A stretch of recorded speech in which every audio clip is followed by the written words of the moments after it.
So more on the West Bank here. There is no ceasefire in the occupied West Bank.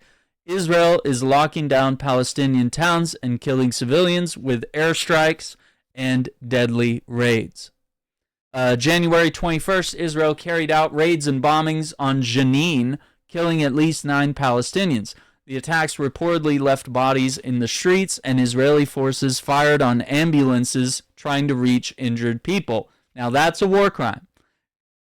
It was a war crime when Israelis were disguising the IDF in ambulances and getting out and committing raids in the West Bank. It's illegal to fire on ambulances and aid groups and humanitarian aid, and no one's holding them accountable.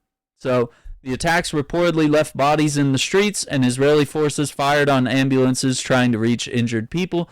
Doctors and nurses are among the wounded. Israel's ground troops are expected to stay in Jenin and its refugee camp for several days in what Israel called an extensive and significant operation. Of course, you can see the lasers from their guns being pointed.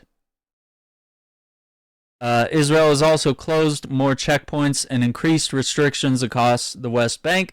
In Bethlehem, Israeli forces set up a reported 89 new roadblocks and barriers across the area, blocking and trapping Palestinians. So the commute to get to work, to get to school, to get, to the center of commerce.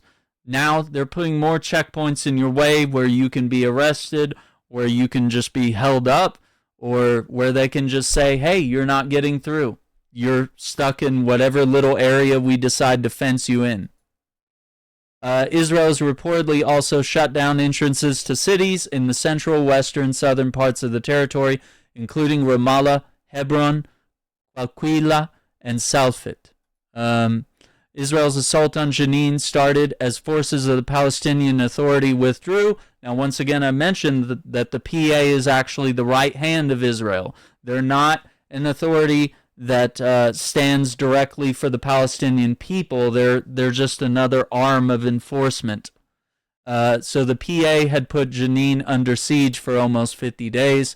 Since October 2023, Israel has detained at least 14,300 Palestinians from the West Bank and killed around 860, including 180 children. Most recent child victim of Israel's attacks was just 14. Ahmad Rashid Rushdie Jazar was shot in the chest by Israeli forces on January 19th while sitting with his friends near a school in Sebastia.